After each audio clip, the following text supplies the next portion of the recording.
ตุ๊กเนาะจะอยู่ที่สนามบินอินชอนแล้วที่ประเทศเกาหลีตอนนี้ก็คือเขามาเหตุภารกิจอยู่ที่ประเทศเกาหลีแล้วก็มาเที่ยวเนาะมาเฮ็ดเวียกน้ำมาเที่ยวน้ำสำหรับ EP นี้จะเป็น EP ที่ว่าโลกกับไอ้ตุ้มเนาะจะพาตะวันก่อนจะก็คือเป็นกัน2 คนเนาะลงกัน2 คนสำหรับตอนนี้ก็คือเราฮอดสนามบินกันแล้วนะคะเข้ามื้อแรกของเราเข้าสนามอย่างนี้บูฮูว่ามันบูฮูว่าก็จะลืมซื้อมันแต่เห็นตัวนี้มันเป็นเบสเซอร์ก็เลยว่าซื้อมาและอันนี้แนะนำเลยจ้าสำหรับใครที่มาเกาหลีนะอย่าลืมมาตัวนี้นกมาเป็นรอบที่2แล้วสำหรับนกเนาะมาเกาหลีเป็นรอบที่2แล้วจะได้ตุ้มเป็นรอบผลิตขอแนะนำเลยว่านมมะกล้วยแซ่บเลยไข่มาต้องลองเนาะกาแฟสำหรับคนที่มากาแฟเนาะยี่ห้อ TOP สุดยอดอันนี้เราเป็นแนะนำเป็นบิ๊กไซส์เนาะเพราะว่าราคาเจริญกับสมอลไซส์ค่ะอันนี้ทุกคนสำหรับใครที่มากินมีเพชรเกาหลีนะจะหู้เลยกาดตัวเนี้ยยี่ห้อนี้ยี่ห้อเนี่ยแต่บ่หู้มันจะเดี๋ยวแต่หู้เห็นตัวเป็ดตัวไก่เนี่ยจะหู้เลยว่าตัวเนี้ยเพชรแน่นอนแต่ตัวนี้มันมาในผลิตภัณฑ์ของไซบอร์กเนี่ยแล้วก็น้ำ2 คนกิน2 คนกินที่นี่เดี๋ยวจะหน่อยกินเขาแล้วจะพาออกไปเบิ่งทางด้านนอกเนาะมันเป็นอะไรเดี๋ยวจะหน่อยเขาจะไปข้างนำข้างนำเพื่อจะไปถ่ายจะเป็นถ่ายแบบนั่นแหละถ่ายเบียร์ถ่ายงานอะไรนั่นแหละบิ๊กบอสเตอร์เนาะหลังจากที่หน้าสัญญกรรมหน้ามือในสัญญกรรมโอเคได้กินข้าวกัน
15,000 วอนเนาะกับ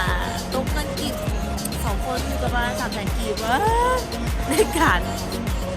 ที่ไปสถานีนึงก็คือนกเลือกไปสถานีกลางน้ำเพราะว่านกจะต้องไปถ่ายแบบอยู่สถานีกลางน้ำแล้วตอนนี้ก็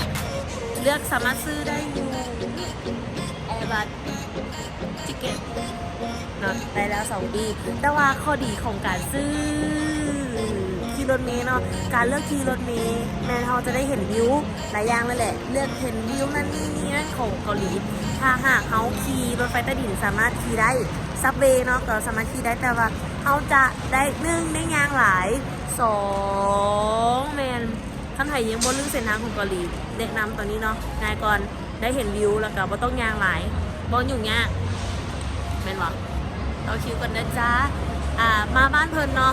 ต่อคิวเป็นเรื่องสำคัญโอเคเดี๋ยวไปขึ้นรถเมล์กัน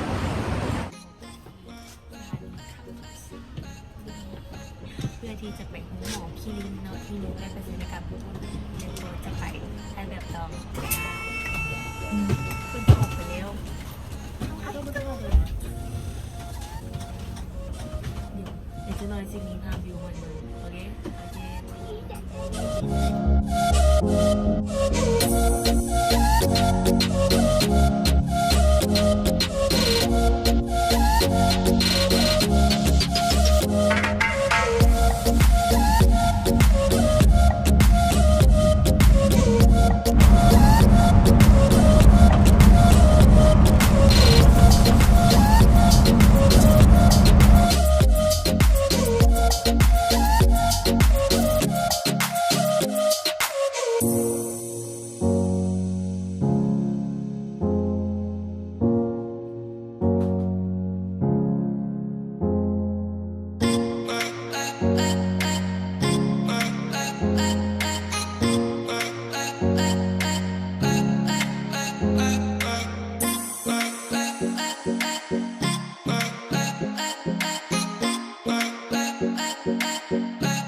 ตรงไปอยู่ที่ห้าง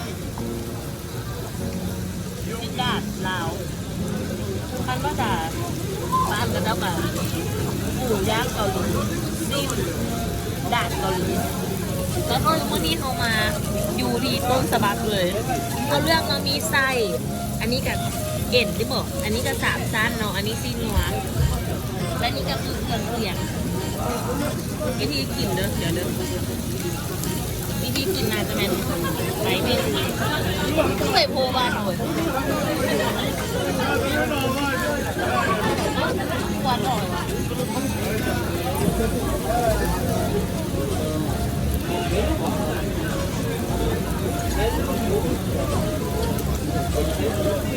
กินเนาะ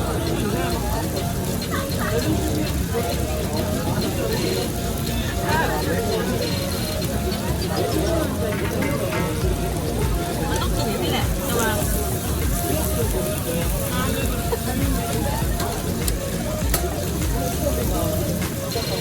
อีคนไม่เห็นหรอกเจ้าของบ้านไม่ได้ดี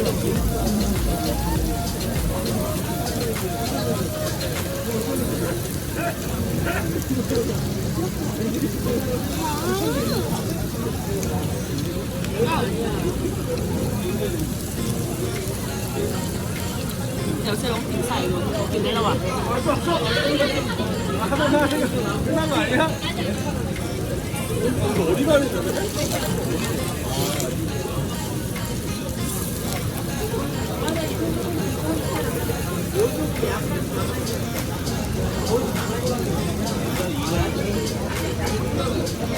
หอมมากหอมเท่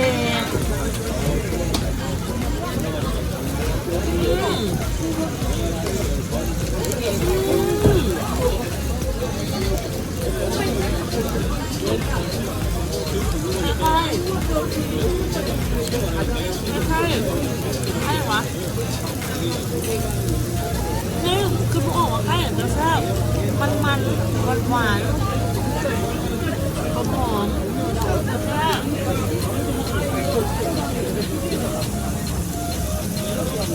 ติ้งหวานเลยดีนะ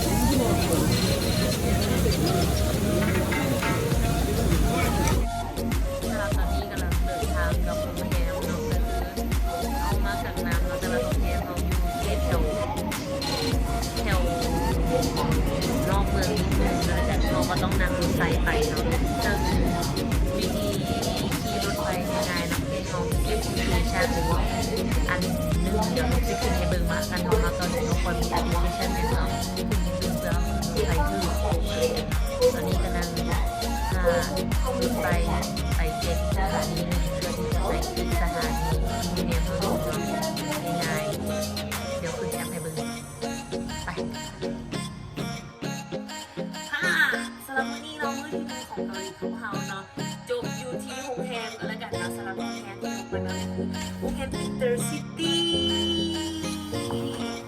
พาขับไปบนห้องขับไปประจัน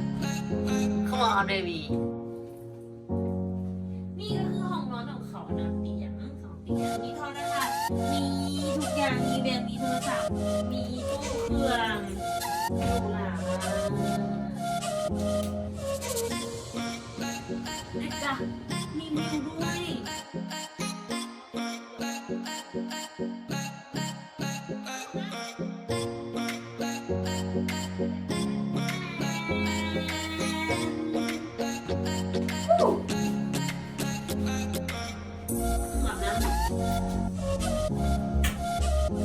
อุปกรณ์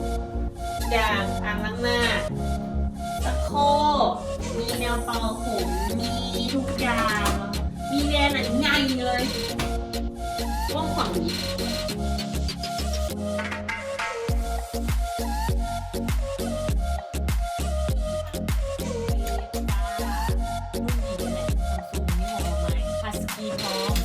แล้วทั้งหมดจะมีตู้เย็นน้อยนี่ขึ้นมาตัวนี้ไม่ธรรมดามันบอโอเคเดี๋ยวมาเบิกไฮไลท์ของหนูอันนี้บ่ธรรมดาเลยนอนเต้นเต้นเต้นเต้นเต้นเต้นเต้นมานี่เห็นบอมีทั้งจักรซักผ้านี่แล้วก็มีเต๋าเอาไว้เห็ดครัวเนาะแล้วก็อันนี้มีอ่างล่างอย่างครับเมนโฮมอันนี้มีอย่างนี้เต็มไหมดูดควันแล้วดูดควันโอ้ไม่เกิดมี